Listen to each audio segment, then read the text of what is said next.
Good morning, everyone. Welcome to Wedding Pros Unplugged. My name is Misty Coolidge of Coolidge Family Farm, Coolidge Chapel, and Maine Mixologists. My name is Kim Chapman Dion of Kim Chapman Photography. And today we have a special guest, Nick Eaton of Life in Focus, and he's going to tell us all about his business and why videography and photography is so important for weddings. He does both, but we'll let Nick talk more. Welcome, Nick. Hello, thanks for having me on. And you're so talented. I know I had you shoot my venue walkthrough video that I have on my website, and it's been a big hit. And I'm super excited to have you back and continue editing that and making it perfect. And um, I know your talent level, so you've come a long way, I'm sure, in that time, and I'm sure you've seen a big change in the videos that you've shot, and how you just continue to progress and you do you. As a videographer, being a wedding planner, it's often one of the last vendors that unfortunately sometimes couples book because they try to fit it into their budget. Most people don't think that it's a priority. I disagree. So what do you say to people that kind of have that opinion about your work, and how do you navigate through that?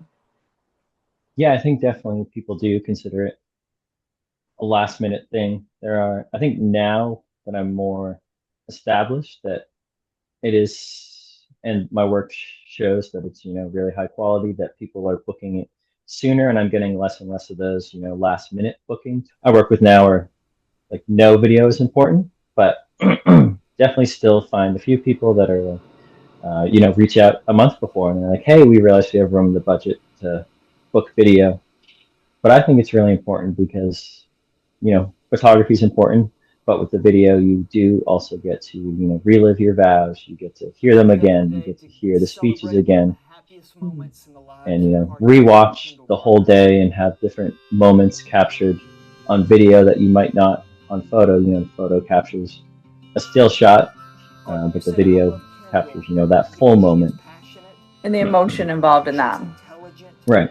Yeah, and I also remind my couples that, like, you're gonna have people there like your grandparents and parents that, aren't gonna be here forever, unfortunately. And to have them, in person, it feels like in a video, you get to relive those emotions and having them present on your day that you just can't get that same feeling in pictures.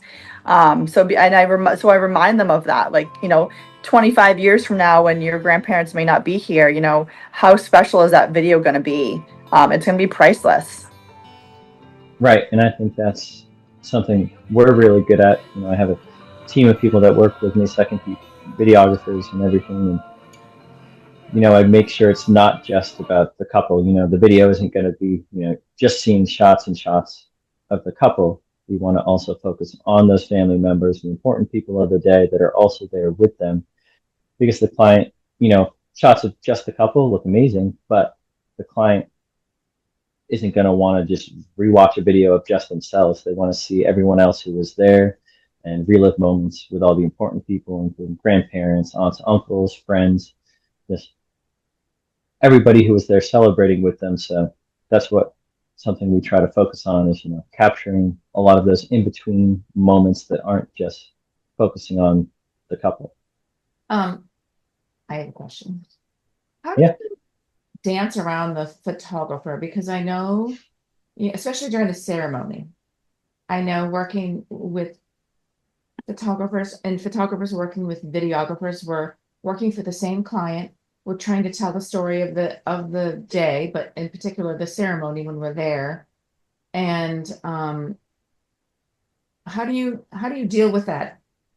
Do you just kind of go with the flow, and if the photographer's in the video, then so be it because they're part of the story? Or do you get mad and kick the photographer out of the aisle and remember and say, no, this is my territory? Like, how does that work? Or how do you work with that?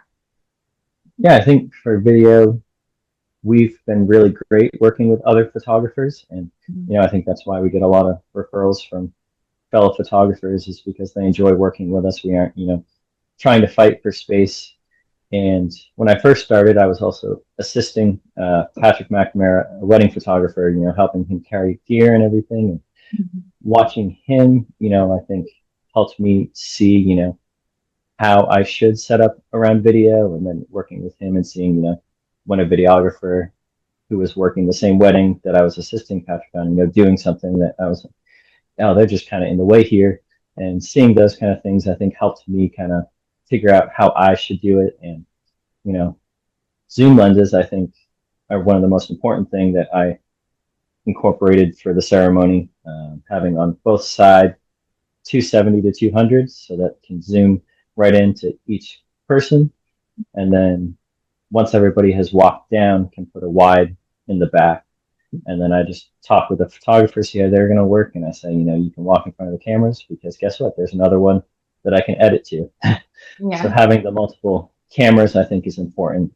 If I just had one camera, then if the photographer got in the shot, then that's it. Wave. Yeah, Um, it's a tough balance, isn't it? It's funny because videographers work with photographers pretty much 100% of the time, but photographers don't work with videographers 100% of the time, probably only 50% of the time, 60% of the time. So a lot of that time we're by ourselves.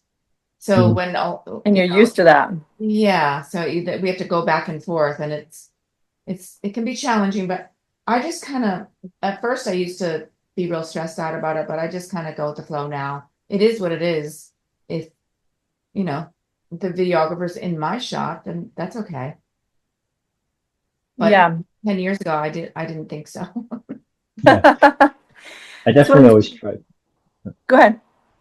I definitely always try at least to make a plan with the photographer, like to see, like, what do you do during the ceremony, and then be like, again, if you get in the shot, we'll edit around it, and same with the rest of the day.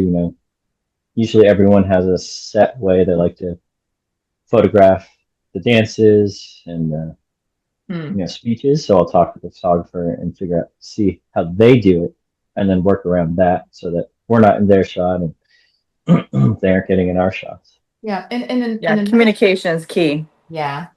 During the reception, some videographers use a big bright light the whole, during the key dances, and some videographers do not do that. Which one are you, Nick? The bright light And guy? it depends on the venue, I think. Yeah. And even still, when I use lights, I try and have them, at the lowest setting, um, because you can now with the modern day cameras really jack up the ISO so that you don't need super bright lights that a lot of people used in the past. Yeah. But having at least a little light, in darker venues for the first dance and toast definitely adds a more cinematic feel. But again, still making sure it's not distracting. So we don't want to, blind everybody with a bright light, but just add a nice soft light that looks good in the video and also isn't distracting. Well, I secretly kind of like those bright lights. I mean, I've learned to deal with them. Like I'll duck down and put the light behind a couple so they're rim lit. You just have to own it. You just have to go work with whatever. I'm not gonna obviously go tell the videographer to turn off the lights. So you just Right. have to work with it. Yeah, and that brings me to a good point of as long as professionalism comes into play because weighing yourself between somebody that's just starting and their pricing and somebody that's as amazing as you and your pricing, what would you tell an uneducated couple about videography and what's the difference between somebody just starting out and your expertise and why they should want somebody that's experienced doing what you do? Yeah, I think, having the years of experience, you kind of learn the ins and outs of weddings, and some newer people might not know that and know what to do if something goes wrong, or have all these backups that we do. The multiple cameras, and then we haven't even touched on audio. We do multiple audio sources for ceremonies, speeches, first dance. Obviously, for the dances, that's just getting the music, but the speeches and the ceremony and the vows and the little spiel that your officiant does. Person. they aren't going to repeat it.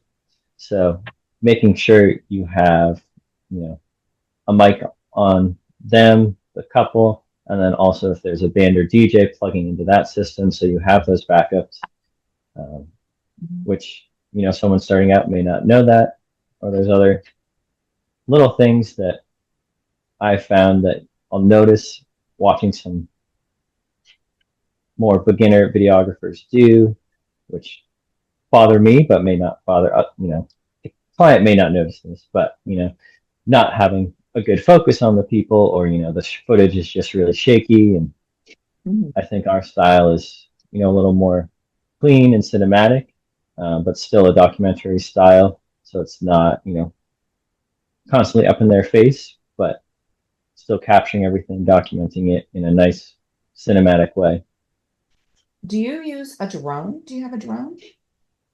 I do. So that usually get drone footage at the beginning when I first get there, or maybe during cocktail hour.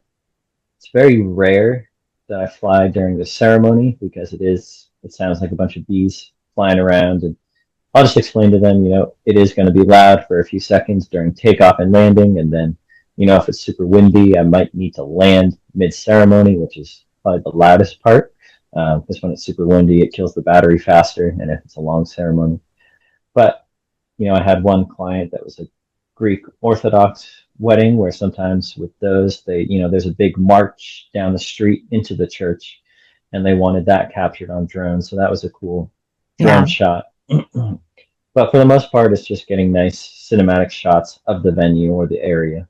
Yeah, that's the other key thing that sets you apart, being in the professional that you are, is that you have a drone. And I would assume a lot of newer people don't have that.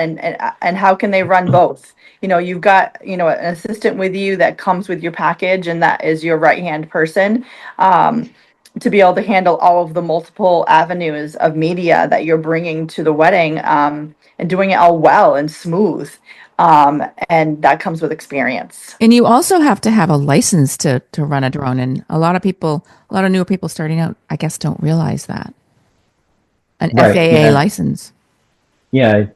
They call it a certificate, but it basically is a license, I guess. And that to fly commercially, you're required to have that. And some people will be like, oh, I'm not charging them for the drone footage, you know, it's just free. But then if they use it for marketing, that kind of gets a gray area of, oh, this could be technically commercial work. So having that is important. And then I've never run into an issue where, you know, someone has asked me for it, but having it is also good if you're in areas that are no fly zones or they have restrictions, that having that Part 107 certificate, you can, you know, reach out to the FAA or submit a request for authorization. And a lot of the times they will say yes. So like that downtown Portland or downtown Boston, you know, being able to request to fly is really great. But you can't do that if you don't have the certificate. Yeah, I forgot about that, because drones come with also a lot of requirements, like no flies, like down near the airport. Or I know in Kennebunkport, with the president's house being there, you know, the Bush residence, that you can't do drone in that area. Oh, I And didn't know that. it's really strict. It's a lot of no fly zones. And you can get in a lot of trouble and get and fines. So having that knowledge and experience, I bet, is something that's really important. Can I talk to you about a trend that I don't know how I feel about it still? It feels weird to me. But content creators are the new thing now, where couples hire, in case anyone doesn't know what a in case anyone doesn't know what a content creator is, they hire people now to bring their cell phones and shoot video vertically so that they can put it on social media on a reel or whatever. And Mhm. people are paying a lot of money for this, but how do you feel about that? Yeah, I've thought about, you know, looking into adding it onto packages, but so far I haven't seen many people using one yet in Maine. I know there are a few people that offer it, but photographing weddings or filming them. Right now, I haven't seen any content creators or seen my clients hire any content creators so far. I have worked with them on a couple corporate shoots, and usually as long as you communicate like you do with the photographer or other vendors, it tends to go well. But being on an iPhone, I know the newer ones you can really zoom in, but being on an iPhone previously, it did limit, how far away you could be. So you had to be closer up to the action. So that kind of See, I don't Gets see has it the, gone in the done. way. I honestly don't see the point in it. You're going to pay people to use their cell phones? Like, But if you I want, just, if you want a quick reel or I highlight know, but reel I to feel like post, that's stepping on the videographer's toes a little bit. I don't know. I just, I mean, that would almost be like me showing up with the florist and but making bouquets for all the bridesmaids. Here, this is to take home tonight because I know you're, or the guests. What am I even saying? It'd be like giving bouquets to all the people at the tables because just to have a something to take home as far as bouquets. I just it feels. I mean, I want to be okay with it, but it feels yucky to me that they show up and do that. I don't know. Maybe it's just me.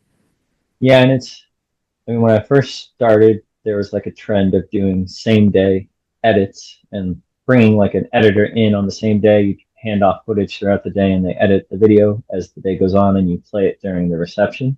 Hmm. But you always had to charge so much for that that I found people never went for it.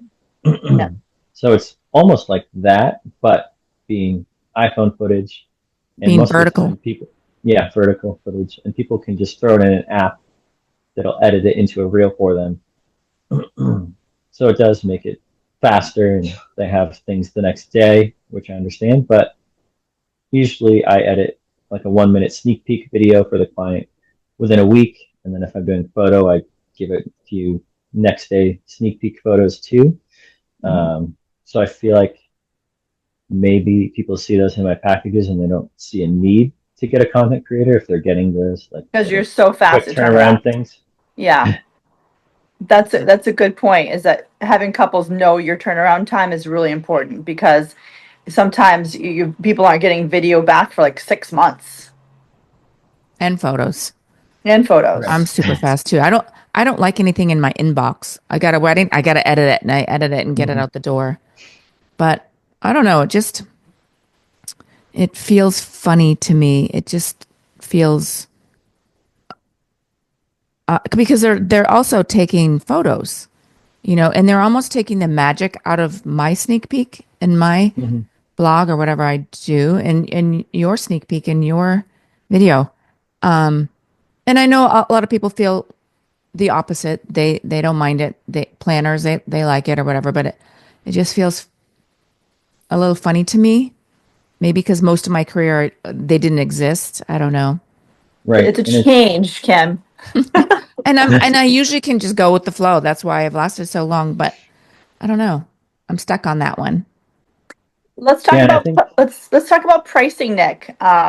Share with me like um, a newbie with no experience that it's going to be questionable what they might provide for a couple. They without the backup and in all of the microphones and cameras, and then what range you're at, so that people know what to expect in your pricing and know what they're getting for that.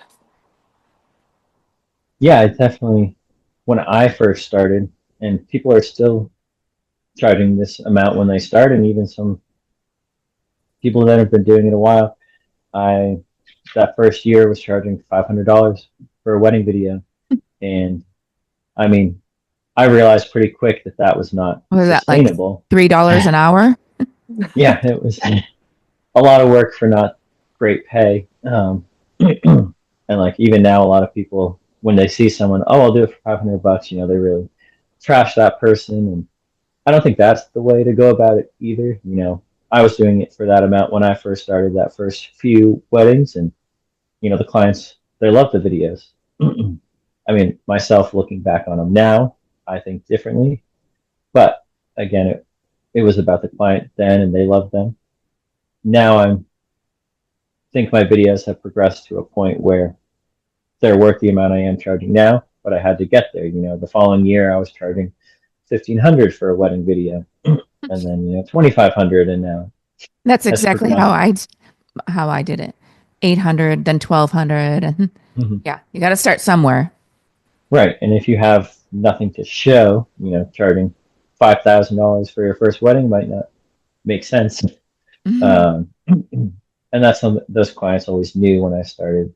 Like, this was the beginning of my career, and this is what I'm charging, and going to make the best product I could. And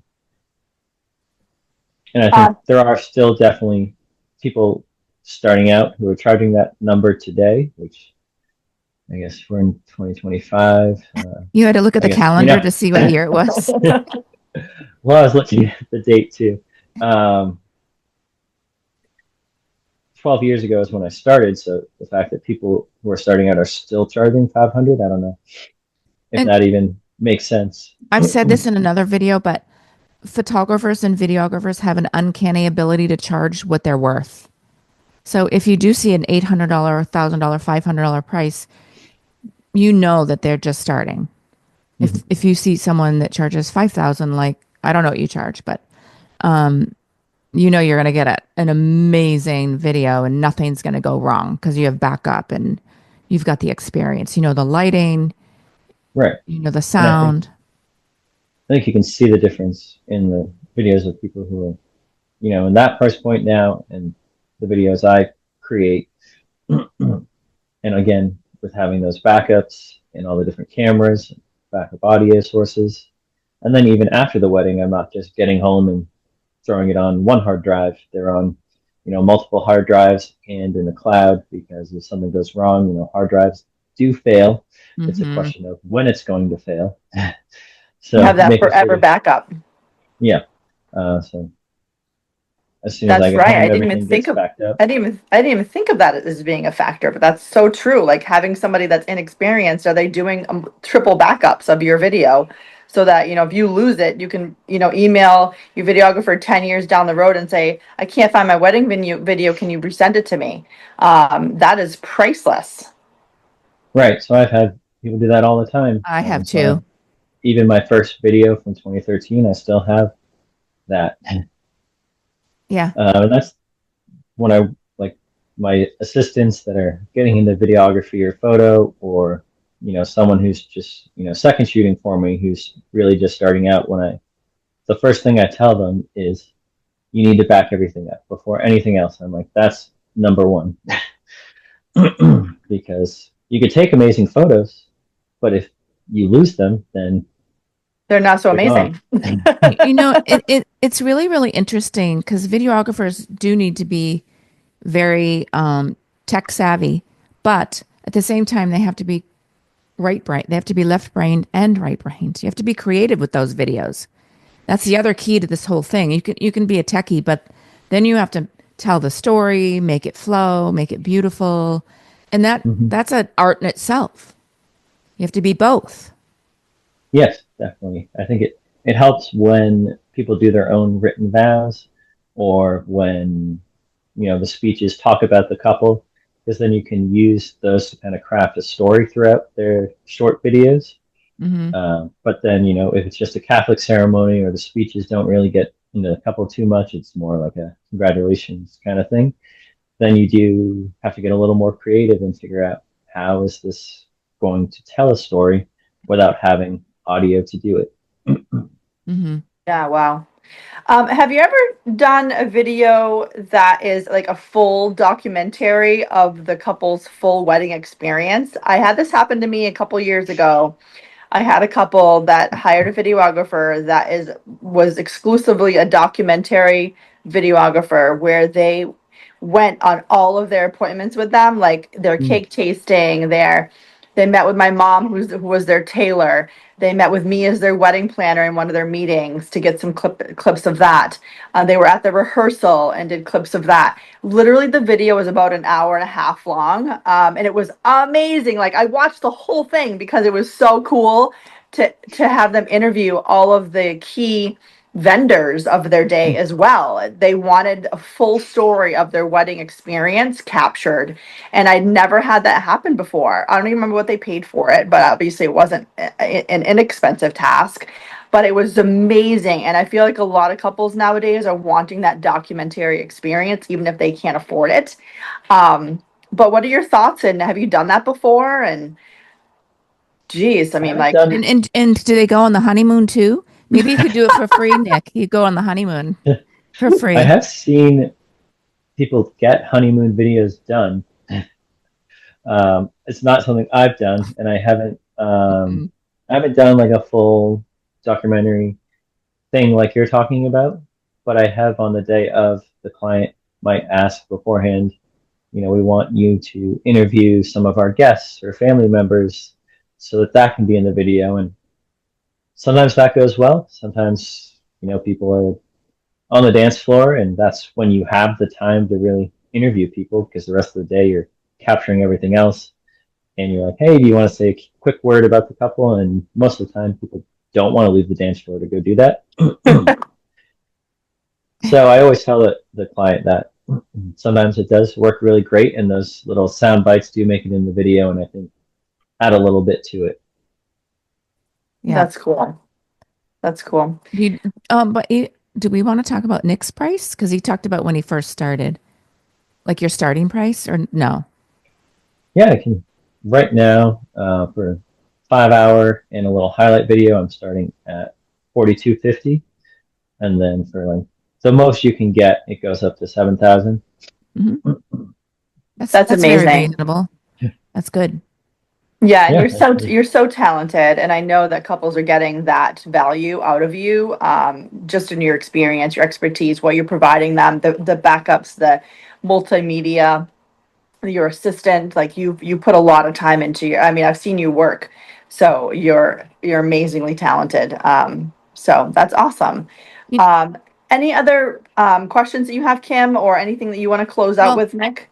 I do have just a comment, I guess. I, as a photographer, never see the video, the final video.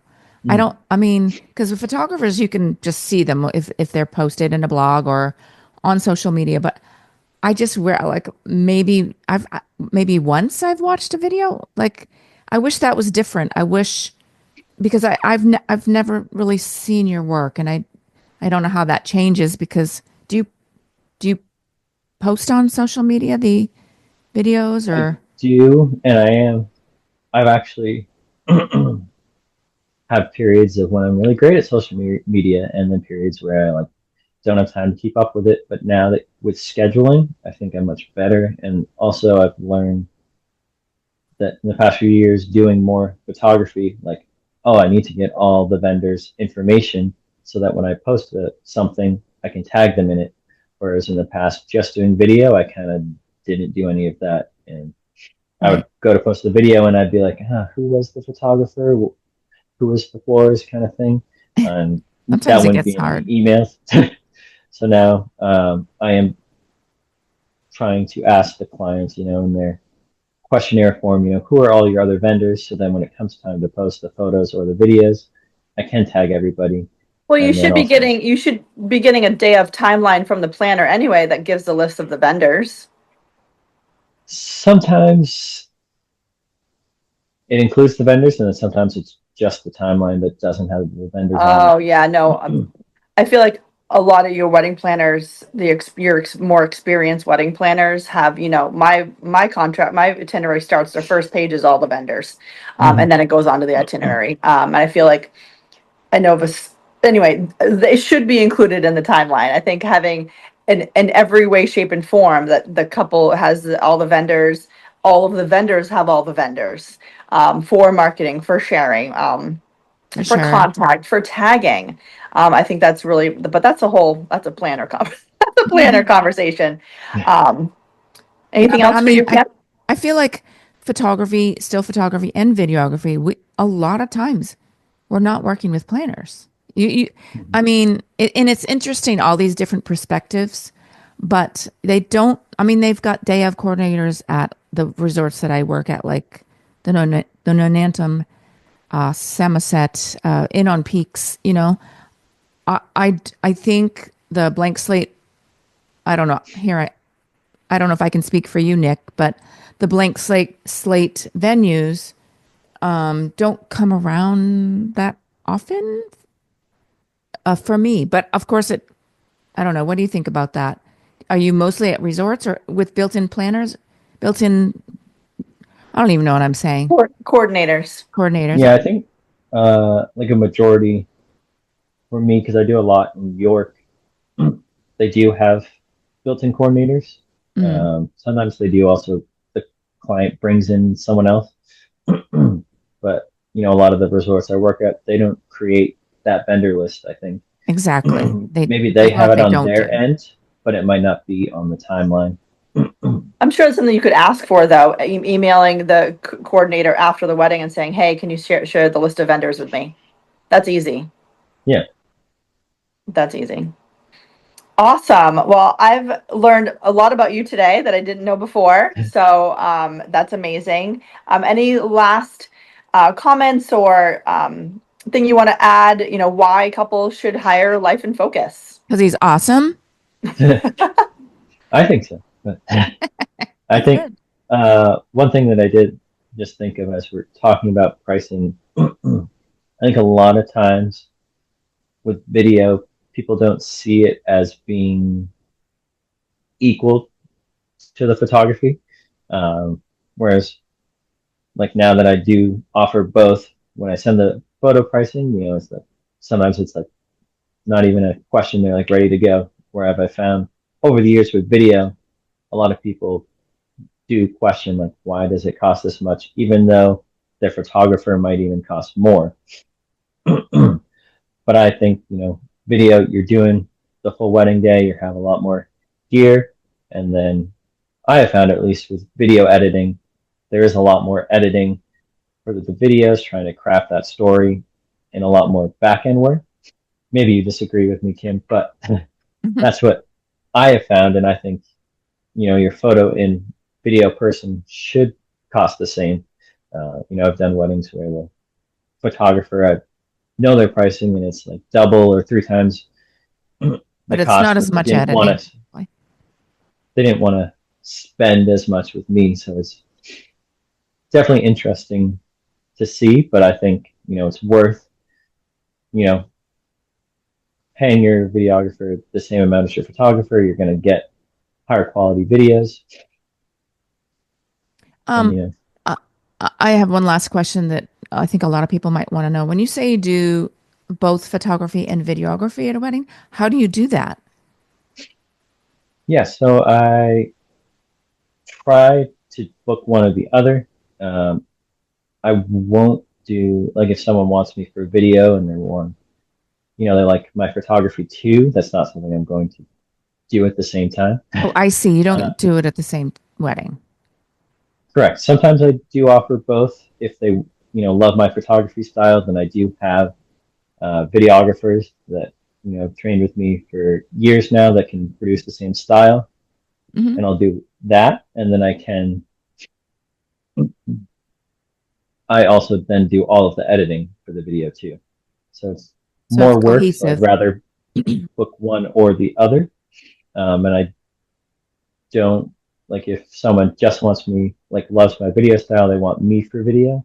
I don't want to have, I guess I don't have, I don't have photographers that have worked with me for years that I'm like, I know they're going to produce the same quality of photography that I do. Yeah. If that's what the client's looking for, I guess is what I'm trying to say. Whereas I can do that with video. So if I do the photography, I have, a great team of videographers that I can be like, all right, they're going to do the video, and then I still do the editing, so the final product looks the same. Yeah. Got you. That makes sense. Awesome. Well, thank you so much, Nick, for being with us today. Like we said at the beginning, that I think videography is priceless, and sharing that story is something that you have forever. That's the live version of your day. There's no other day. They say that funerals and weddings are the only two times that you're going to get everybody you love in the same building. So let's make that video for the wedding, and make that something that's a forever keepsake. I think it's so important. So, but thank you so much for being here today. Value your time. I know we're getting into busy season and we're all ramping up here. But thank you. You are Nick Eaton, Life in Focus for, videography. Definitely a must-have at your wedding. I am Misty Coolidge, Coolidge Family Farm, Coolidge Chapel in Maine, mixologist. And I'm Kim Chapman Dion of Kim Chapman Photography. And Nick, thank you so much for joining it. Nick, thank you so much Joining for us. joining us today. We learn a lot. We learned so much with each of these interviews. It's crazy. Yeah. So, Thank you, everybody. Yeah, of thanks. course. Thank you.